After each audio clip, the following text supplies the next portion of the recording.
record right now. So I am thrilled to welcome wonderful colleagues from all the way around the world today who are going to be helping us kick off this brand new special interest group at the Faculty of Education called CERIP, Change, Education, Reform, Innovation, and Policy. It's the first time that we're really coming together to discuss these thorny issues of educational change that are central in so many of our works, but are of course not really thoroughly discussed in the education space as they are in the change sciences, in the management sciences, and the healthcare sciences. I'm hoping this can become a community of practice for all of us, in addition to a kind of a presentation space so that we can learn together about these issues of educational change. So the housekeeping notes before we get started again are that this session is being recorded, so please pop off your videos if that is your preference. We are going to ask everyone to stay muted, and indeed we have control over who speaks. So if you have any questions, please put them into the chat, and we will unmute you so that you can ask live at the end of the session. If you would like, we invite you to rename yourselves with your personal name and your affiliation. That way it's easier for us to call you out when it's time for the Q&A, and so our panelists can know who's in the room. And before we begin, I want to give my massive thanks to my supervisor, Elaine Wilson, for making this happen, and to Olena, to Julie, and to Faisal, our wonderful education reform and innovation team, who have been hard at work trying to get our Zoom room functioning. As everyone can imagine, takes a lot of work to put a session together. So big thanks to all of them. So I would like to, is Elaine here right now? Let me see. Oh, I'm going to unmute Elaine and put her in the spotlight. Elaine is going to kick us off with some words of welcome, telling us about this new special interest group. Welcome, everybody, and thank you very much for taking the time to join us. Our head of faculty had been involved in a gardening accident, and I think she's probably laid flat out somewhere on her bed, I think. So I'm going to deputize for her and welcome you all on behalf of the Faculty of Education. This is our inaugural event for a special interest group, which is a student-led focused group. So I'm not going to spend hardly any time at all talking to you, because this is Adam and Elena's gig. But we're really, and Raquel as well, we're really interested in hearing about the innovation that you have been involved in. And our role is to work with countries and teachers, particularly around the world, to try and innovate in education. So I know we've got a lot of colleagues here, particularly from Cambridge Partnership for Education. I can see colleagues who I've worked with on our practitioner doctorate programs. So we are really keen to hear your stories from your vast experience. So I'm going to stop talking now and hand over to Adam. Okay, thank you, Adam, for all your hard work. Thank you so much, Elaine.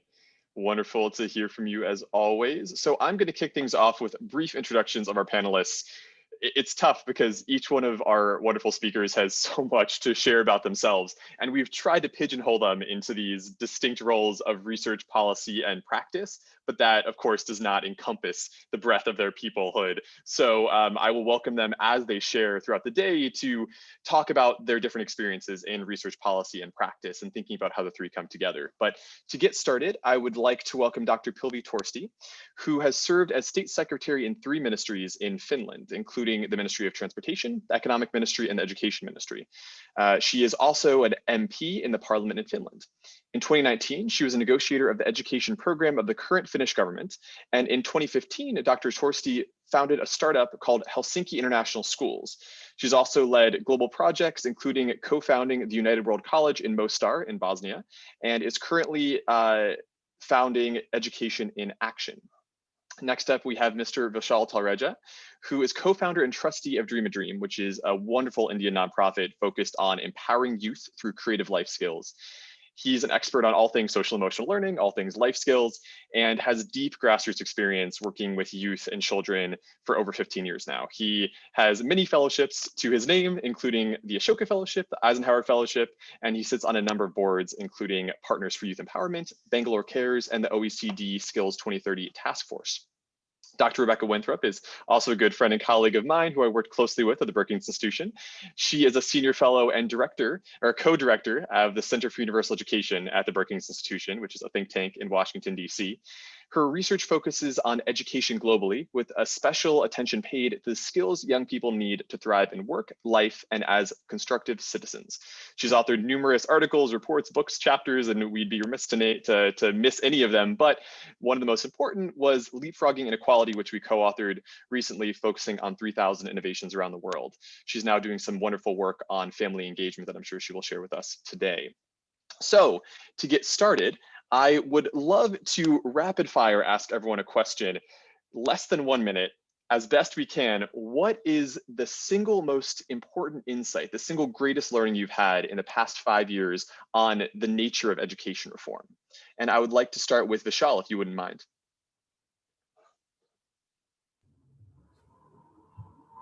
Thank you, Adam. Pleasure to be here.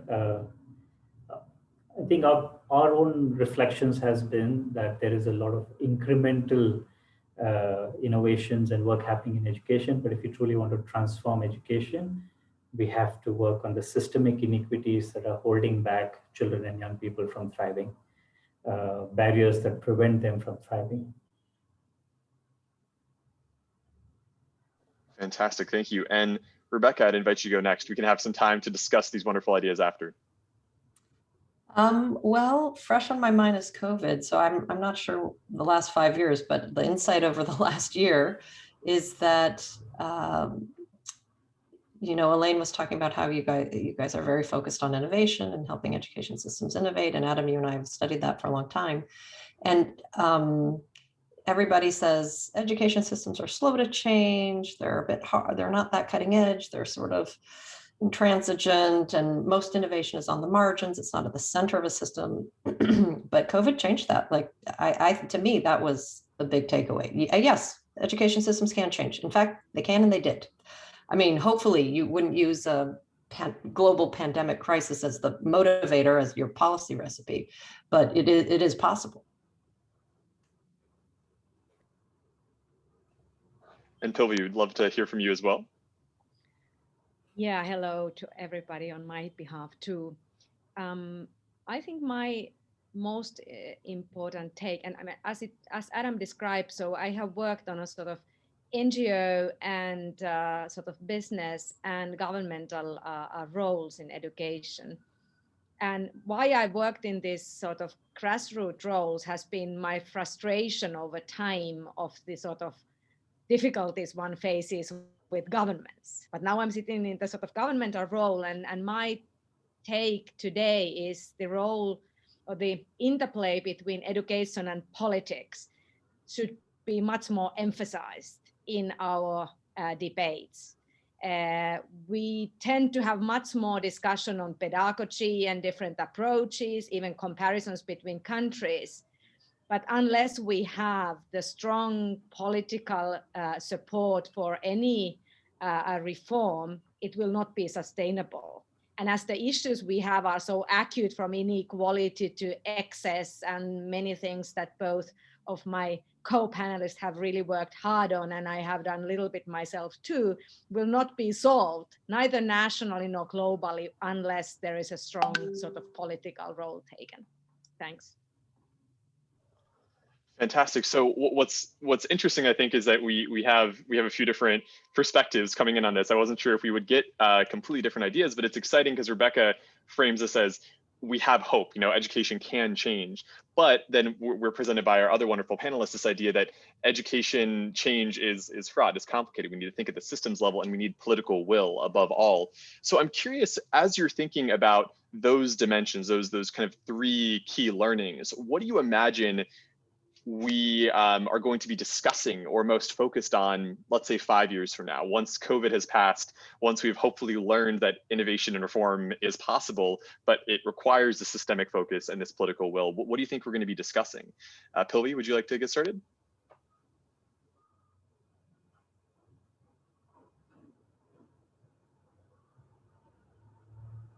We are unmuting at the same time, Adam, to double. So yes. Well, it's of course 5 years. It always, when you look ahead, it seems like a long time. When you look back, it's a very short time. So I always invite people to think that 5 years ago, for instance, now was 2016. And what did you do then? And how did you approach 5 years ahead? So, but if we take the sort of 5 to 10 years, I put my wishful thinking here. I hope we will be discussing more education as a global issue. And by global meaning, including, for instance, the global South, not only because I see my friend Vishal here, but also because the many issues of education actually are globally much more acute in those parts of the world where the youthful population really lives. And why I state this is that perhaps a bit surprisingly, education has always been a very national issue. It's of course, its roots are in the nationalism and creation of nation states.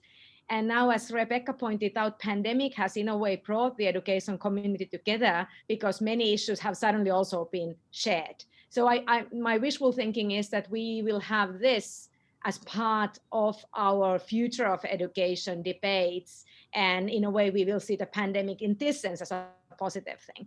However, I would like to comment on the pandemic on the negative side too, because I do see that it's really underlying the global inequalities. I mean, we really see different divisions between countries and parts of the world, even more deeper than we had before.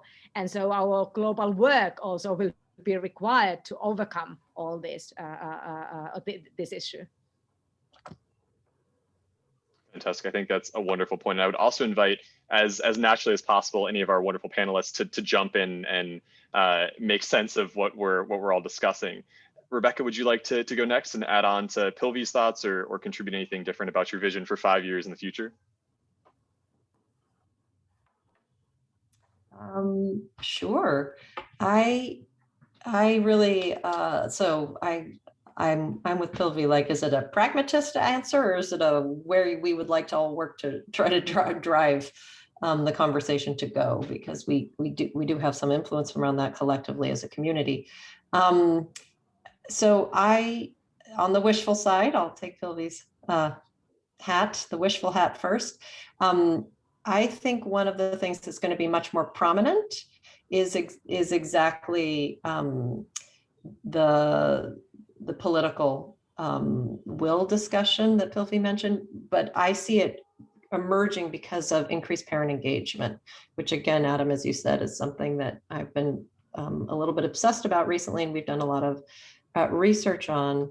But I think that more than anything coming out of COVID, to me, is something that will be sticky in terms of a transformation, in terms of parents and communities and families' expectations about what kind of a through line they have on their kids' education.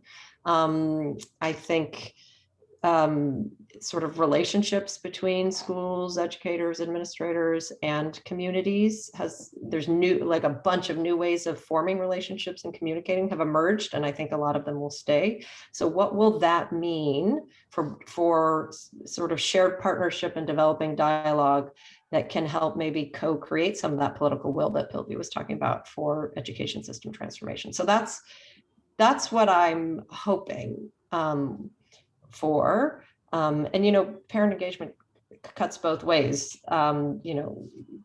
It doesn't mean necessarily you just engage parents and everything poof is perfect. So it's a difficult process. But in terms of a pragmatist, I think we're going to be talking about all the same issues, and primarily it's around inequality within countries, across countries, between kids at a school. I think it's just absolutely huge, the gaps, and there's no way we're getting out of it in 5 years. But we should do our best. But I think it'll still be there.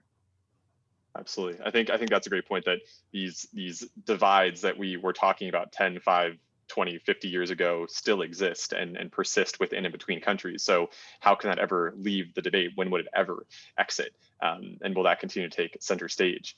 So Vishal, I'm curious, especially as Rebecca talked about family engagement and Pilvi talked about political will. Obviously, this is kind of central to what you've been thinking about. What do you imagine maybe specifically for India as the conversation in 5 years' time vis-a-vis those two dimensions? Yeah, no, thanks for bringing this up. I was going to talk into those two dimensions, frankly. Traditionally, education has not been a political conversation in India.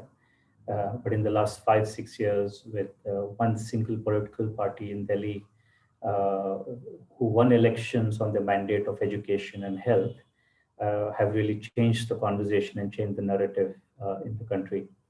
Today, because of what they've done, the reforms they've done, and the way they've built narratives around education, other states, political parties in other states are bringing education and health into political conversations to win elections, which is a huge shift. So I think over the next 5 years across the country, issues of education are going to take center stage, and election outcomes are going to come from there on what kind of reforms political parties are able to bring about in education and health.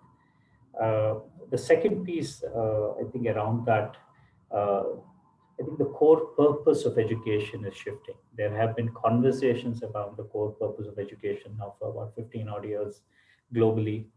The OECD Education 2030 project is moving its focus from academic outcomes to well-being. Brookings talks about the breadth of skills that children and young people need to succeed in work and life in the future and to be global citizens and contributing members.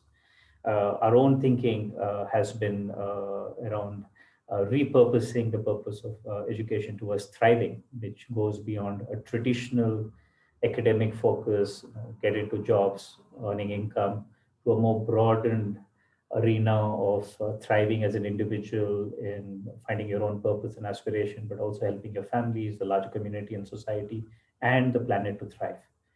A lot of that has been influenced through the work of Valerie Hannon and some of those who have worked on this idea of thriving. So this, for me, is going to be a primary focus of education, conversations around education in India. But at the top of it will be political conversations. Wonderful. And I'm curious on that point, this is for everyone, but I was specifically thinking about Rebecca in this regard, because Vishal, you just mentioned Valerie Hannon's work and kind of the role that the academic discourse, the research discourse plays in shaping these purposes, these futures, these visions of education. What do you think, Rebecca, and then also Pilvi and Vishal after, is missing from the current research agenda and debate? Is there anything that we should be talking about that is not on the table today?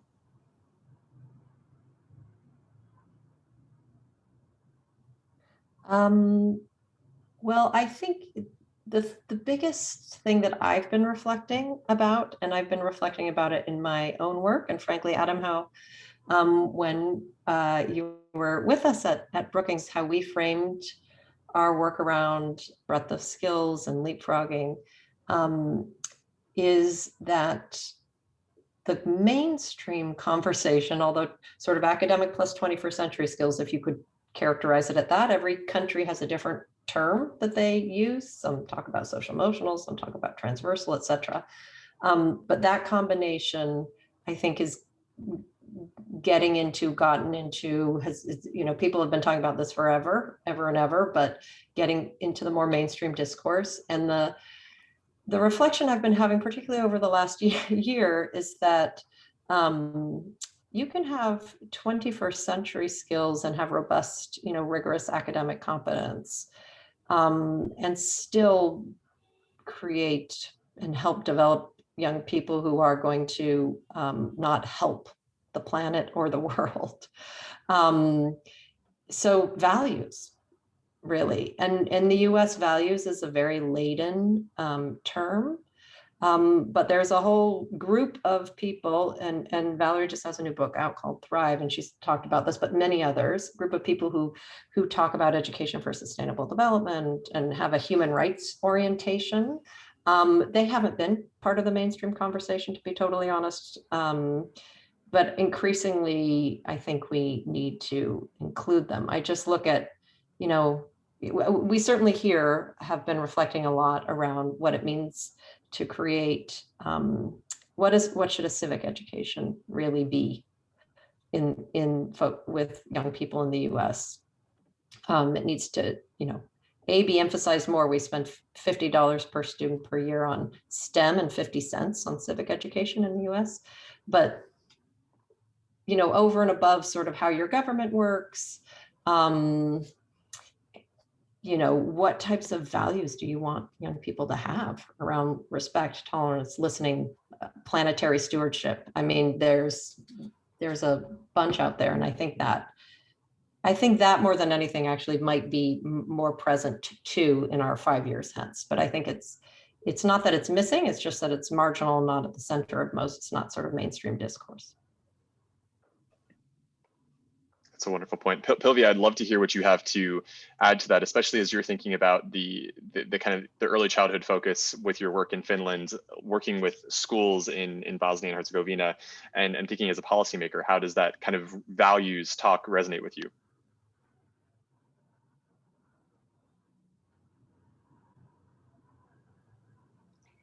Yes, of course it resonates.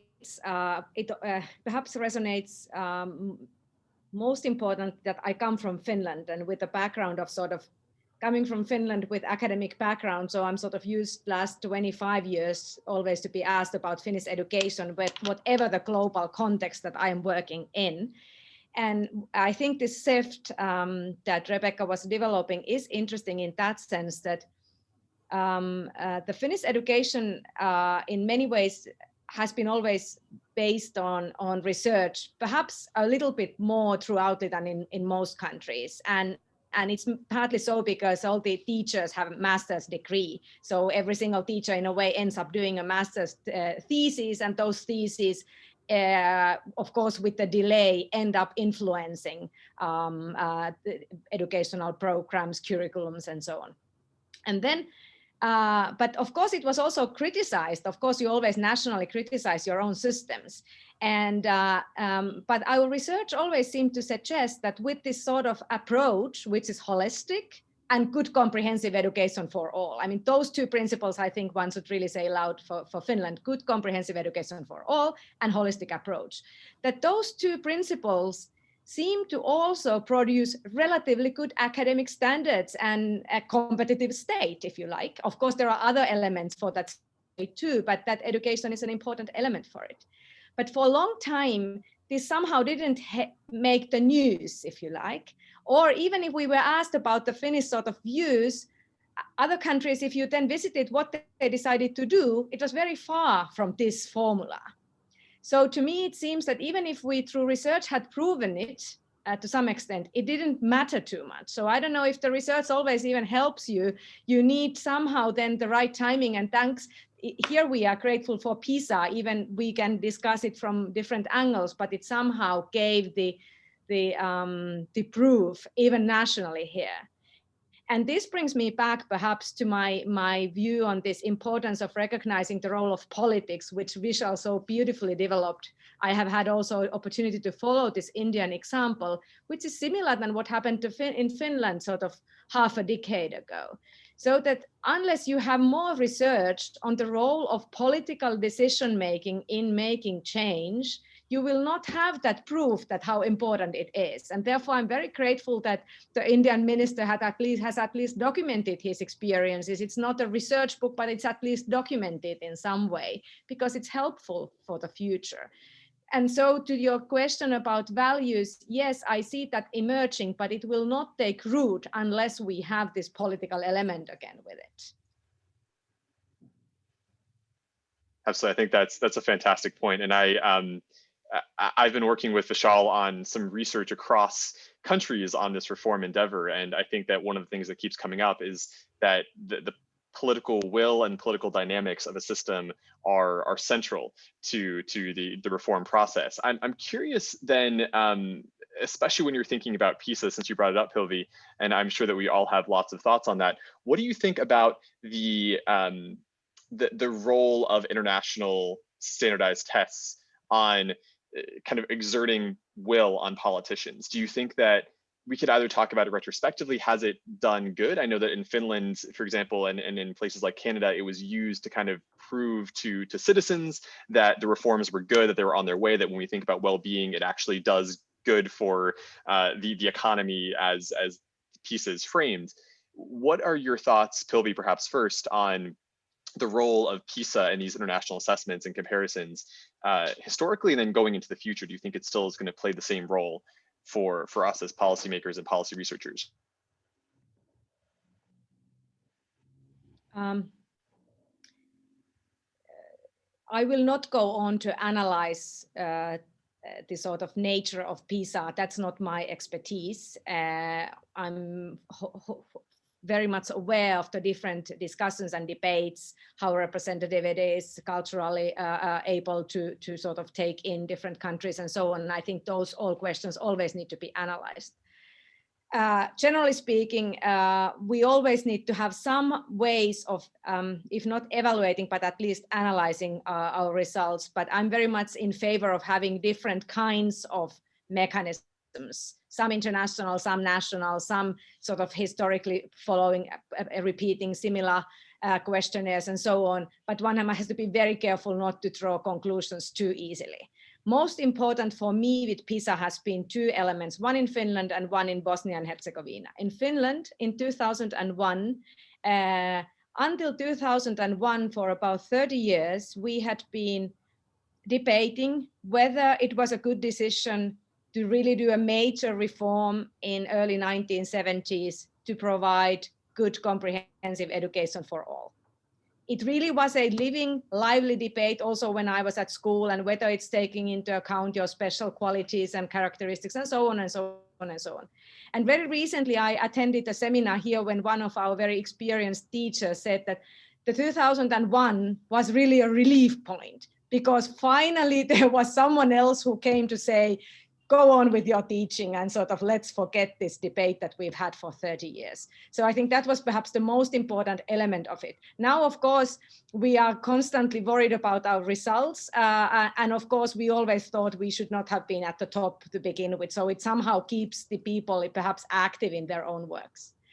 With Bosnia participated for the first time in the last round of PISA. And I mean, the result in the European comparison was extremely poor. And there it may serve, again, as a message, I hope, for the whole society. So parents are reacting exactly as Vishal and Rebecca were describing, and forcing the political system, finally, 25 years after the war, to do something for the war-divided system that really has sort of almost destroyed the whole education of the country, because it's ethno-nationalistically divided system at the moment. So it can have various, of course, sort of,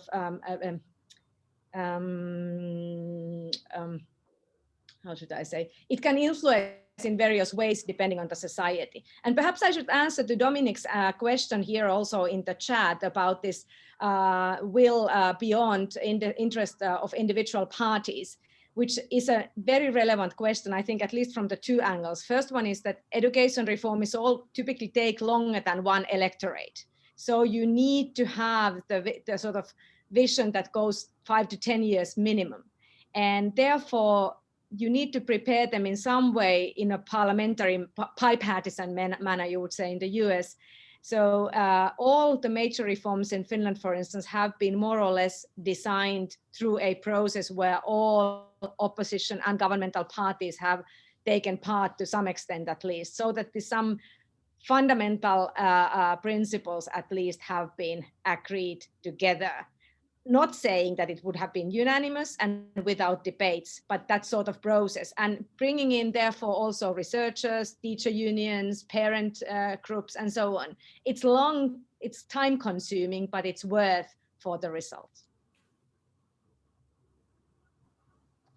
Wonderful. And I would invite Vishal or Rebecca to jump in on either the point about how you kind of mobilize political will or community will through things like PISA for good or ill, and how you manage to make that political will, that momentum endure through the time it takes to show results in something that is a generational endeavor, at a minimum, education. Yeah, I could probably step in here with both those questions. One is, I think anything to do with a standardized test, whether it's globally or nationally, the intentions are very important, and how those intentions get translated. So for example, if the intention is really to understand where you stand and where you could improve, a standardized test like PISA really helps. But the intention is really for you to showcase that you're at a certain rank in the world. And what happens, you start putting pressure on the system to perform. without truly understanding what's needed in the system. And when India got into PISA for the first time, that's what happened. There was tremendous pressure on school leaders, teachers, students to perform for the test. And that's what's also happened with national examinations in India. In India, a kid who gets 95% at a school leaving examination today is considered a failure, because that's not good enough to get into an entrance into a high grade college, right? So the purpose is completely been now become reductionist, right? So intentions are very important around these tests. I think the question around political will, if we have to go into our experience with the Delhi government, they recognize this very well. They were an outlier political party with winning only one state. They're a new political party that came out of an anti-corruption movement in the country. And right from the beginning, they identified the pillars of education reform, and the focus was on institutionalizing the education reform within the system. So instead of trying to do a top-down education reform system, they started bringing the various administrative departments, the bureaucracy, the school leaders, teachers, parents into conversations and dialogues around what's needed. Started creating spaces for open dialogue, for disagreements to happen, and listened, and truly listened. And what has happened now, they're in their second term, is that a lot of these reforms have gotten institutionalized. The bureaucracy is completely behind them. The school leaders are behind them. The parents want it, and I can share this beautiful experience I had when the political party had just come to power and education reforms had started. I was on a cab from the airport, and I was asking the cab driver, are they happy with the new political party? And they said, no, we would have preferred the majority party to have power because they would have actually brought about changes. So we're not very happy. And then I remember 8 months later, I'm in another cab talking to the driver, and he was like, we're really happy with the education reforms. Our kids are getting free, high quality education now. Our kids are learning, our kids are coming back from school, energized, happy, they're excited about the future. And so now parents are understanding the power of that and beginning to demand it. So the way to move beyond just one political party is to institutionalize it inside the system. So when there's a new political party that comes into power, they can't undo the work that's already happened, because it's now become an institutional memory and an institutional system, which is what this party has done really well. Yeah, please, Rebecca, I would love to hear from you. Yeah, I think very good words of wisdom from both. My reflections on PISA are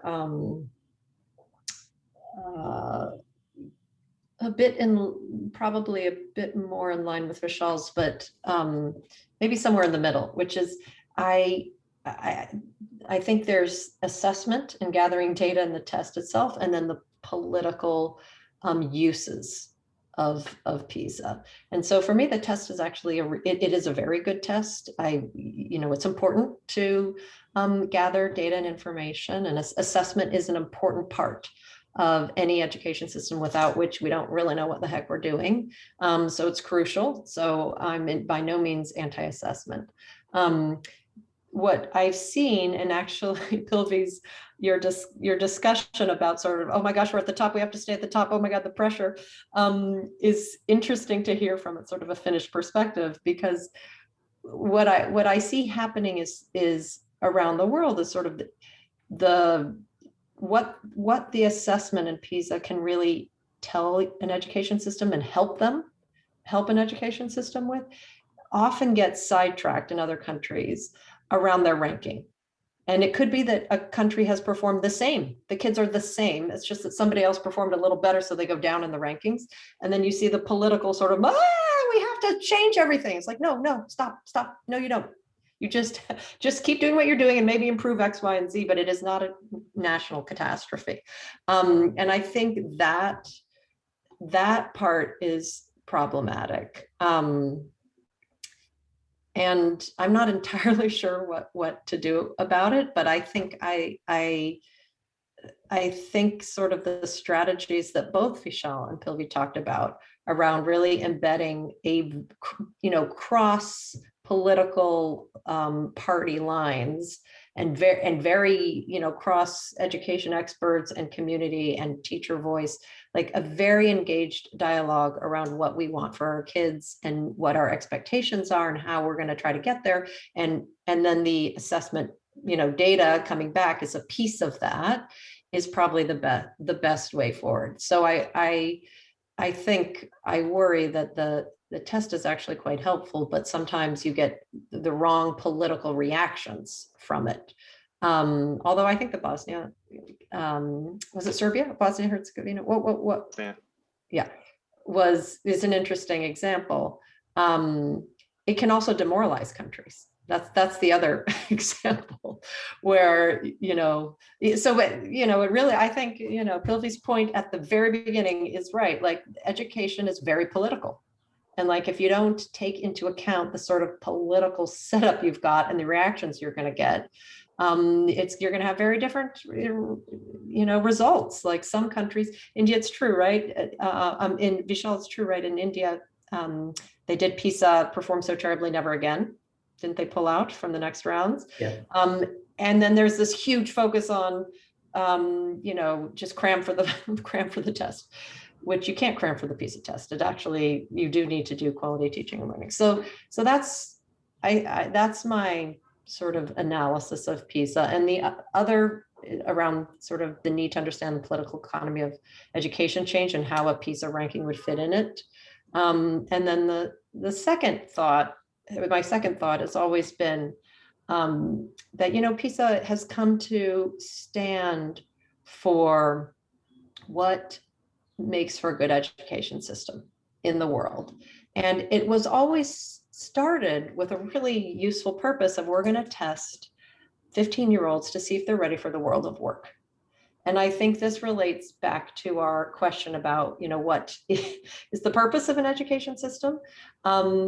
And, you know, I am sure that if you had different types of, you know, assessments, and you, having worked in sub-Saharan Africa a lot, ranked kids on sort of the ability to survive throughout a day with little adult supervision and creativity to you know, develop toys and games out of just things they find in their natural environment, that, you know, my children here in the US would would be way at the bottom. And, you know, any of the kids I've ever, you know, worked with in sub-Saharan Africa would be at the top. So around ingenuity, creativity, life skills, survival skills, agency.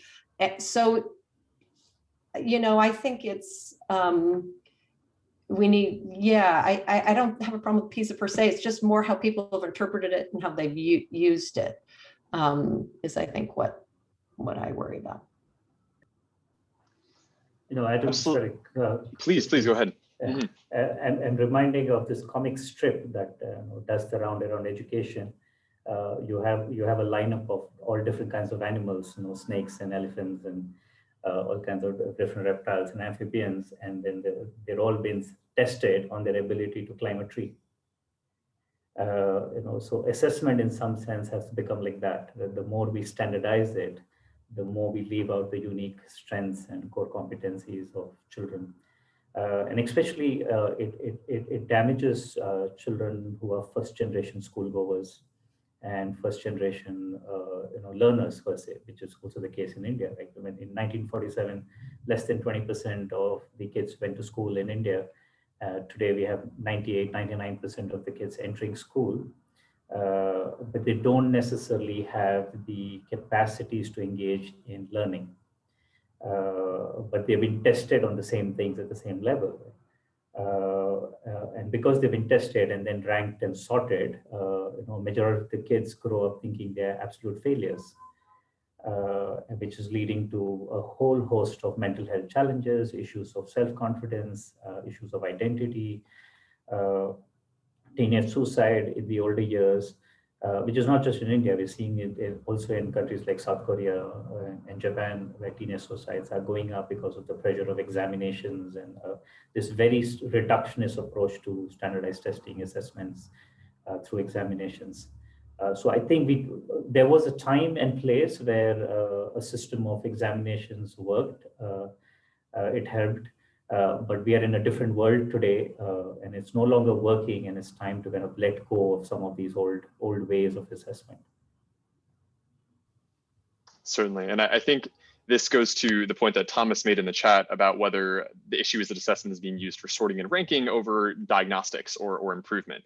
And I wonder, picking up on a thread that Vishal mentioned a bit earlier, the taxi conversation you had where you had someone see a change in their child and that led to a positive assessment of the change in the system. I'm curious about, I think, Rebecca, we've been talking about this as indicators of quality, what it is that parents might use, for example, to assess whether an education system is good or bad, fits their needs or does not fit their needs. So in the spirit of kind of assessment as a diagnostic tool, to what extent would that help, or do we need other diagnostics to support the type of quality assessment that parents might need to make, that students might need to make, that teachers might need to make about what education system is best for them and their learners? I'd open the floor to anyone who'd like to jump in.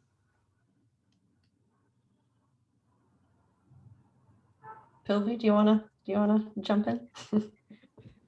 Okay, let me try a jump here. I will actually utilize background again in different from different contexts, one in Finland and one in Bosnia and one in China. I start with China. So we did work with the University of Helsinki to offer Finnish early education model for sort of Chinese, to make it available in China, and work with Chinese colleagues and so on. And through that process, I got quite some feedback, both from researchers and parents. And of course, it's very interesting when you get the Chinese parent with his or her one child worried about the future, and then at the same time wanting happiness, which the sort of Finnish style of approach would give, and then worried about access to world's leading universities. And at the moment, you don't have an answer to this. So I think this is one dilemma we at the moment have. I know many universities are changing their entrance policies, many secondary schools are, but that again emphasizes that the whole sort of educational approach has to be somehow in line what it values. Because when a parent makes a decision, for instance, in China, it's a decision for the lifetime. When I take this discussion to Finland, I mean, I'm always a bit uneasy when I'm asked about the curriculum of my children and so on. I hardly know, even I'm almost an expert in education and policymaker, because this comes from the trust of the society, that society somehow makes sure that the education system remains up to date, so that when your children go through it, they will do all right, and they will find their ways and so on. And I think, I know there are a few Finns in the audience, I typically find Finns nodding that they have the same experience. They don't know what the curriculum even is in our schools typically. And then when we go to Bosnia, where I've been working for 20 years to offer IB education, the International Baccalaureate, and our motivation has been to offer internationally recognized quality education model to a post-war society where education system is divided and acutely requires reform from all aspects, from the sort of nationalistic element, but also to quality. And our assumption was that this quality element would excite the parents and policymakers, that in 10 years' time it will serve as an example and take things ahead. Has not happened. What happens is that, yes, the nationalistic politicians want their children to attend. They think the quality education is great, but at the same time, they don't see the link to their own system. So selling quality does, in my experience, hasn't been strong enough, in a way, proof to the very hardline policymakers or politicians. And that's why I mentioned in my previous speech the PISA. We will now see whether the PISA will make the trick. I mean, our quality example didn't so far, at least. Those would be my few cents for this. Thank you. I want to just pick up on that, Adam. Just because the example Pilvi just gave resonates so much from what we know about every single education system, which is it is political, not necessarily depending on the country, with a capital P, but a little p, because it reflects the norms of the society of the day. There will be if you go back in the United States, very, very, very different portrayals of gender, of African Americans in our curriculum, and even who gets to access education. And so there is always, there's large different philosophical schools of thoughts here, but in terms of policymaking, we have to remember that education doesn't sit apart in a bubble. And it's not just a technical exercise. It always reflects in some ways the norms of society. And it can be actually very problematic. The thing that I was thinking about when Pilvi was talking about it was how sort of segregated this society was in this example. And you do have to be very, very, very intentional. If you plop down an education system in a very segregated society, I look at Northern Ireland, I look at Rwanda post-genocide, I look at Liberia post-Civil War, it will take on those norms. So you have to be incredibly intentional about, and really, I think the only way through it is a dialogue where education is part of this larger dialogue of what kind of society we are. And if you have an agenda of bridging ethnic divides, you have to be super explicit about it, and you have to weave it into school placement, teacher training and recruitment and deployment, and extracurricular exchanges. I mean, like just through the whole fabric. It's not something you just sort of stick in a history class.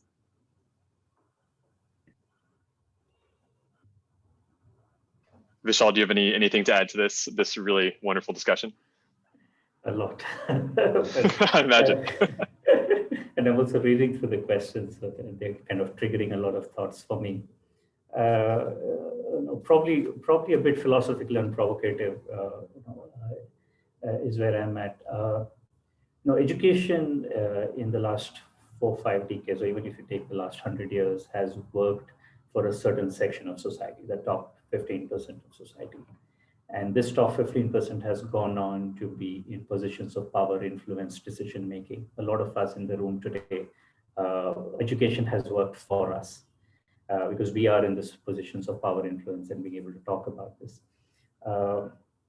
And that has led to we taking a set of decisions for how society is built, managed, is nurtured, is thriving, not thriving, and look where it has led us. We're sitting on a climate crisis, we're sitting on political divides, we're sitting on a post-truth world, and we fail to make the connection between the role of education and how education is designed to then how that shapes society over 30 years, over 50 years. And if you look at thriving societies that do exist in the world today, Scandinavia, New Zealand, Estonia, for example, if you go back and understand even Finland, I was trying to understand from Pilvi, it's the reform process started with education, and it started 30, 40 years back. And the investments, the right kind of investments in education, the right kind of policies, research, practice, political will, are bearing fruit now in the way societies are designed, societies that are compassionate and are thriving, are invested in saving the planet and helping the planet thrive, are invested in relationships, in inequity and justice. That's what you see. Right? So I think it's important. So one key indicator that your education reform has worked is over 30 years when you see how society is emerging. And people who are making decisions for the society, what kind of choices are they making? Are they making choices that are extractive, exploitative, or are they making choices that are around thriving, around empathy and compassion? And that will tell us whether the education system worked or not. And honestly, in most parts of the world today, what it's telling us is that our education systems have failed. And that's really, for me, the question to us, that it worked for a small group of people. Earlier today, for example, we were talking about the influence of technology in education in India, and specifically, and the 3 big tech companies, ed tech companies in India are run by 9 upper caste, upper class, privileged Hindu men. 9 of this identity of people in India are pushing an ed-tech education policy for the whole country. That says something about how wrong education is and how wrong we've gone in a very different direction. So I think it's important to bring back the question of what is the true purpose of education and how education then will shape our societies in the next 30 to 50 years. I think Pilvi, did you want to jump in? Perhaps just to comment to Vishal, that if I had been asked 3-4 years ago that do I believe that such a change could happen in India that we have seen in Delhi with the government, I perhaps would have been a bit doubtful, even if I'm very optimist in nature. So in that sense, everything you describe, I agree on this sort of what is the purpose of education, that it has been perhaps a bit focused on economic growth of societies at the expense of many other values in many societies over the last decades. But now that we, for instance, see that in a country like India, you just get suddenly one party with people with very strong and value-based intentions, and they are able to be successful, so that at least gives hope.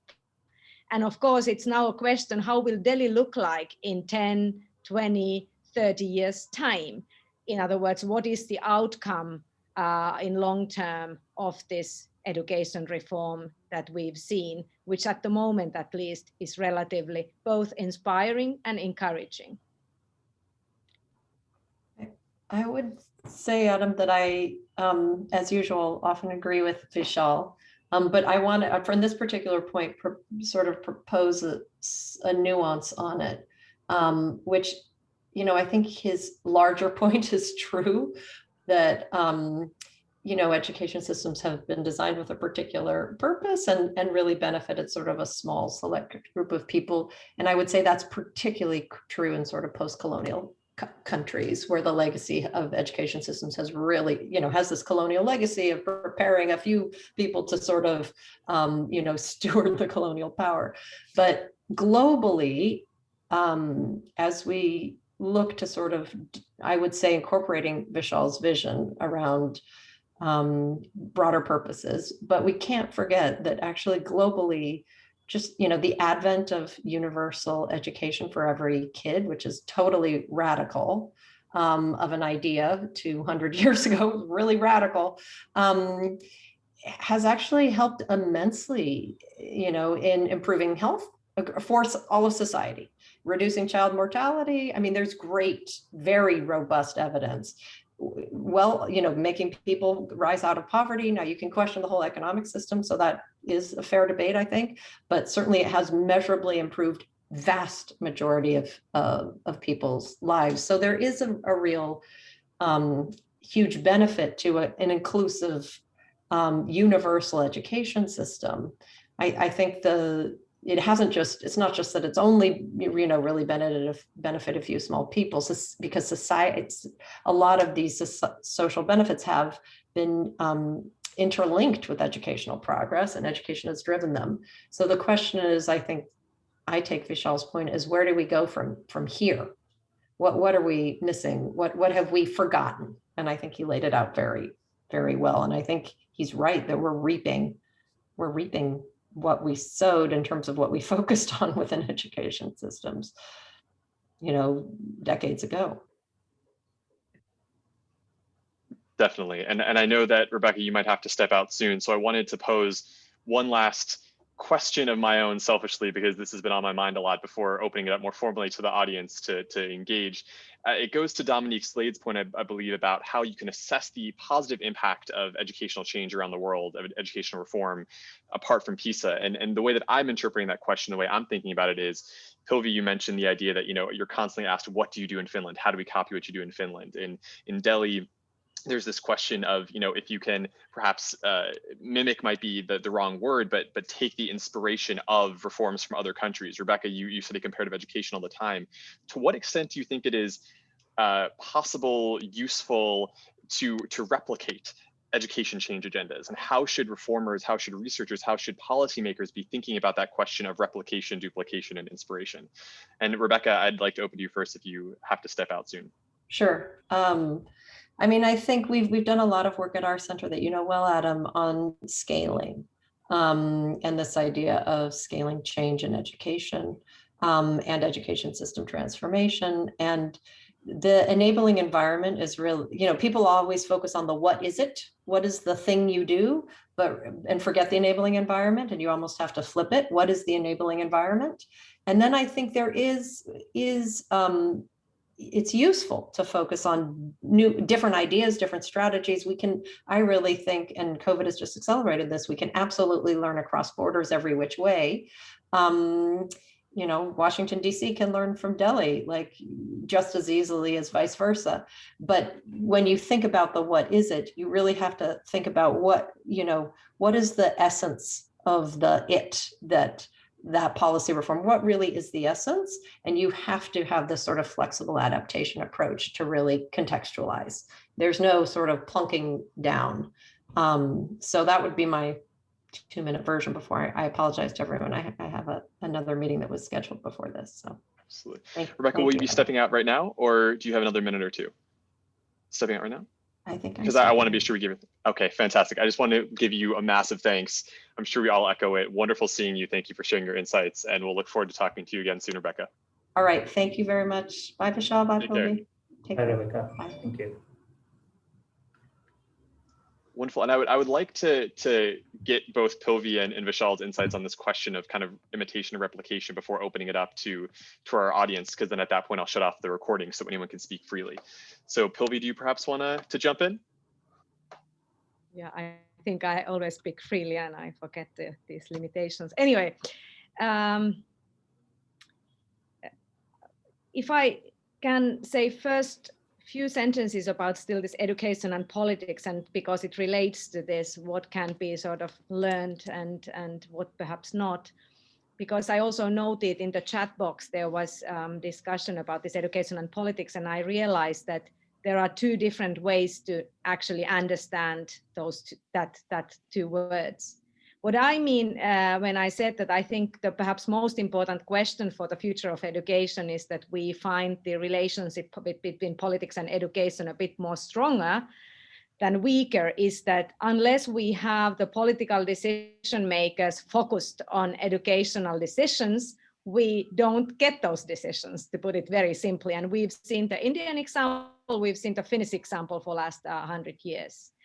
And I noticed that someone commented that how do we keep the politics away from education? And there perhaps the worry was that the politicians will come to interfere with educational contents and change every electorate and so on. And that's of course a different point, relevant, very relevant, because that's how party politics can also be. But so I just think it's important to make a differentiation between the two meanings of political influence. And so I'm very much in favor of understanding the critical nature of the sort of political interest for education. And I think we've seen the examples in this, we've heard examples in this conversation. Coming to these reforms and how can we learn from one another, I think when I've been asked to talk in other countries, sort of as a Finn very often, I must say, I think what is perhaps relevant is to say that, well, unlike many people know, Finland was a relatively poor country 50 years ago, and it was one of the last countries in Europe 100 years ago that actually had any form of obligatory education. So exactly 100 years ago, we introduced the first 6-year compulsory schooling, and we were among the last countries of Europe and one of the poorest countries as well.